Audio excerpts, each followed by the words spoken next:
Hello friends, இன்றைக்கி பாருங்கள் வெண்டைக்காய். இந்த வெண்டைக்காய் குழம்பு எங்கள் வீட்டில் நான் எப்படி செய்வேங்கிறத உங்களோட ஷேர் பண்ணிக்கிறேன். ஃப்ரெண்ட்ஸ் பாருங்கள், வெண்டைக்காயை நான் கொஞ்சம் இந்த மாதிரி கொஞ்சம் பெருசாக கட் பண்ணிக்கிட்டேன். இப்போ கடாய் வச்சுருக்கேன். கடாயில் கொஞ்சம் எண்ணெய் ஊற்றிக்கலாம். நல்லெண்ணெயில் தான் செய்ய போகிறேன்.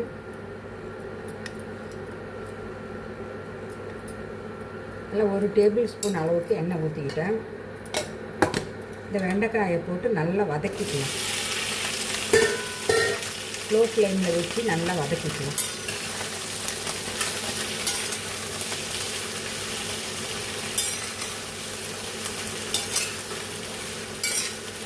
வெண்டைக்காயிலேருந்து அந்த வலுவலுன்னு ஒரு ஸ்டிக்கினஸ் வரும். அதெல்லாமே போயிடுற வரைக்கும் நல்லா லோ ஃப்ளேம்லேயே வச்சு அப்படியே வதக்கி விடலாம். அதுலேயே அந்த காயும் வெந்துடும், அந்த ஸ்டிக்கினஸும் போயிடும். அப்பப்போ கொஞ்சம் கிளறி விடுங்க, 1 நிமிஷத்துக்கு ஒரு தடவை. காய் நல்லா சுருண்டு நல்லா வெந்து அந்த ஸ்டிக்கினஸ் எல்லாமே போயிடும். ஆனால் லோ ஃப்ளேம்லேயே இருக்கட்டும். அப்போ தான் கருகாமல் உள்ளார இருக்கிற அந்த ஸ்டிக்கினஸ் எல்லாம் போகும். வலுவழுப்பு இல்லாமல் காய் நல்லா வெந்து வரும்.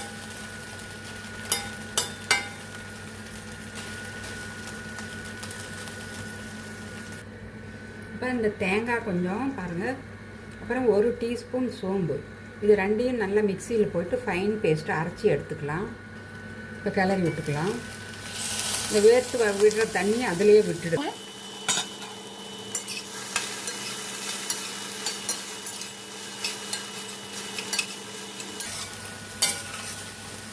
இப்போதான் கொஞ்சம் கொஞ்சம் வெளியே வருது அந்த ஸ்டிக்கினஸ் எல்லாம் உள்ளே இருந்து. லோ ஃப்ளேம்லேயே இருக்கட்டும். இப்போ இது பாருங்கள், இது ஒரு சீக்ரெட் ரெசிபி. 1/2 டீஸ்பூன் அரிசி மாவு, அதையும் அந்த தேங்காவோடவே போட்டு நான் அரைச்சிக்கிறேன். பாருங்கள், நல்லா ஃபைனாக அரைச்சி எடுத்தாச்சு. அரிசி மாவு போடுறது எங்களுக்கு நல்லா ஒரு கெட்டியாக வரும். பாருங்கள், வேர்த்து வர்ற தண்ணி அதிலே விட்டுடணும்.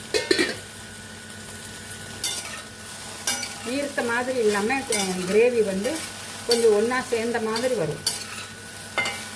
அதுதான். பொட்டுக்கடலையெல்லாம் போட வேண்டாம். பொட்டுக்கடலை போட்டால் டேஸ்ட்டு மாறிடும். பொட்டுக்கடலையோ அல்லது இந்த கடலை மாவு, பஜ்ஜி கடலை மாவு, அதெல்லாம் போட்டிங்கன்னா டேஸ்ட்டு வேறு ஆகிடும். இன்னும் கொஞ்சம் நேரம் வதக்கி விடுவோம். இந்த எண்ணெயிலேயே அந்த வெண்டைக்காய் நல்லா வதங்கி அந்த ஸ்டிக்கினஸ் எல்லாம் போயிடும். அப்புறமே நம்ம வெங்காயம், தக்காளி அதெல்லாம் போட வேண்டியதெல்லாம் போட்டுக்கலாம். இன்னும் கொஞ்சம் நேரம் வதங்கிட்டு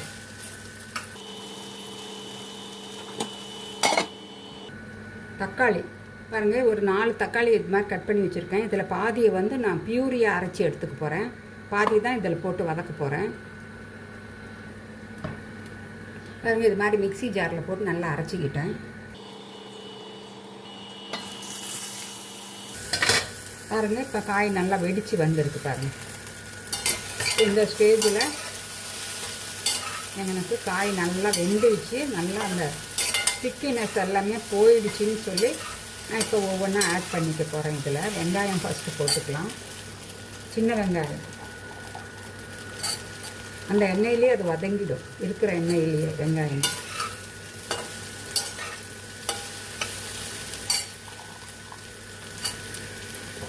அப்புறம் பாருங்கள், ஒரு 5-6 பீஸ் தக்காளி அதையும் போட்டாச்சு.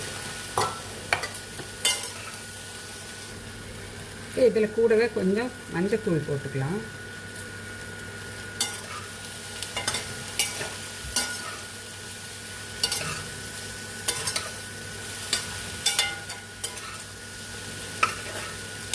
நம்ம 1 டேபிள் ஸ்பூன் ஆயில் ஊற்றினதுலேயே நல்லா இந்த வெங்காயமும் வெந்துடும்.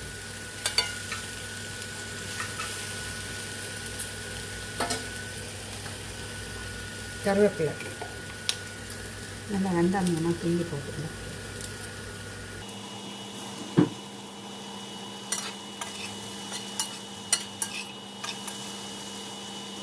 மறுபடியும் மூடி வச்சிடலாம்.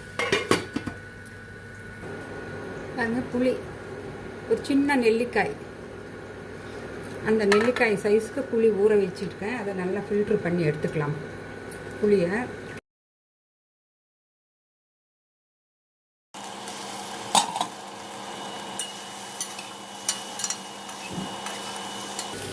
இந்த வெண்டைக்காய்க்கு தேவையான உப்பு முன்னே போட்டுடுறேன்.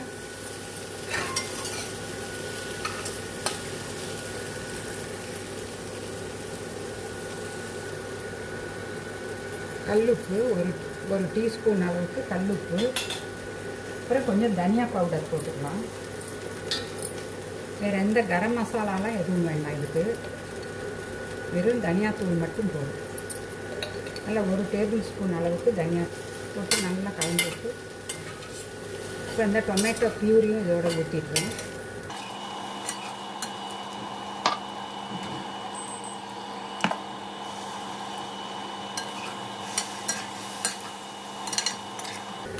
இப்போ இந்த மிக்சியை கழுவி ஒரு அரை டம்ளர் அளவுக்கு தண்ணி ஊற்றிக்கலாம்.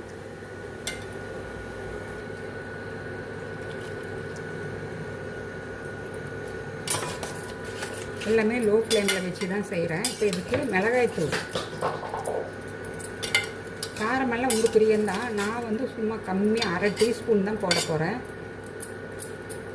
நீங்கள் இதுக்கு போடணுன்னா ஒரு 2 டீஸ்பூன் கூட போடலாம். நல்லா காரசாரமாக நல்லாயிருக்கும். எங்களுக்கு காரம் அளவாக கம்மியாக தான் வேணும், அதனால் நான் வந்து அரை டீஸ்பூன் போடுறேன்.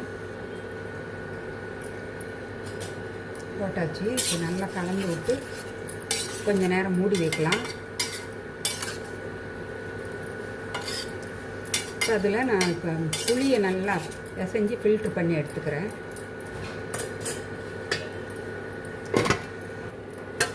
இந்த புளி கரைசலை ஊற்றிக்கலாம்.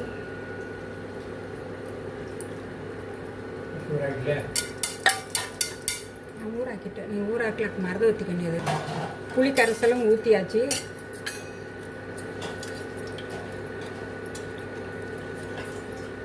நல்லா ஊற வச்ச புளியை வந்து நல்லா கரைச்சி ஃபில்ட்ரு பண்ணி ஊற்றியாச்சு. ஒரு கொதி வந்ததும் தேங்காய் அரைச்சி வச்சுருக்கிற தேங்காயை ஊற்றி ஒரே ஒரு நிமிஷம் நல்லா கொதிச்சதான் ஆஃப் பண்ணிடலாம். அவ்வளோதான், வெண்டைக்காய் குழம்பு ரெடி ஆகிடும். மூடி வைக்கலாம். பாருங்க, நல்லா கொதித்து நல்லா அந்த தக்காளியோட பச்சை வாசனை எல்லாமே போயிருக்கும். இப்போ நம்ம அரைச்சி வச்சுருக்கிற அந்த தேங்காய் விழுது அதை போட்டுக்கலாம். கொஞ்சம் தண்ணி கழுவி ஊற்றிக்கலாம். தேங்காய் ஊற்றினா ரொம்ப நேரம் கொதிக்க விட மாட்டேன். இப்போ ஸ்டவ்வை கொஞ்சம் ஹை ஃப்ளேம் வச்சுக்கிறேன்.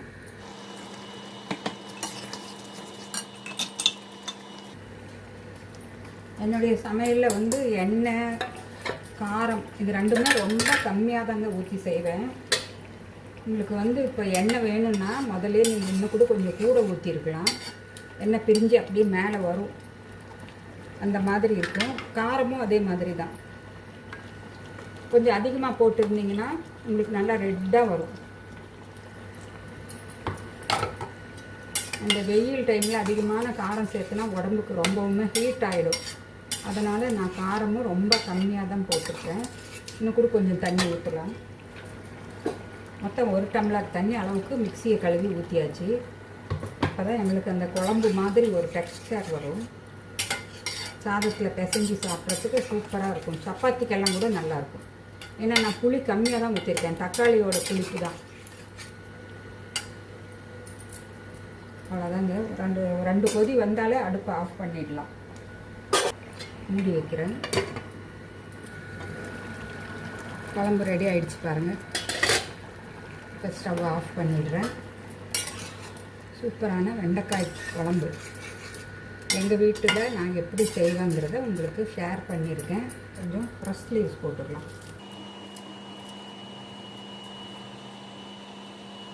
கொஞ்சமாக கருவேப்பிலையும் கொத்தமல்லியும் கடைசியாக போடுறது அந்த அரோமாவே ரொம்ப சூப்பராக இருக்கும். கருவேப்பிலை வாசனை, பச்சை கருவேப்பிலை வாசனையோட ரொம்ப சூப்பராக இருக்கும் குழம்பு.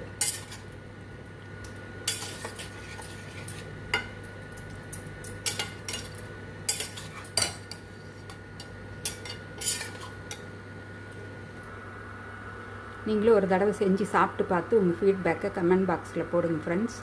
நான் மறுபடியும் அடுத்த ஒரு இன்ட்ரெஸ்டிங்கான வீடியோவில் உங்களை சந்திக்கிறேன். Bye by.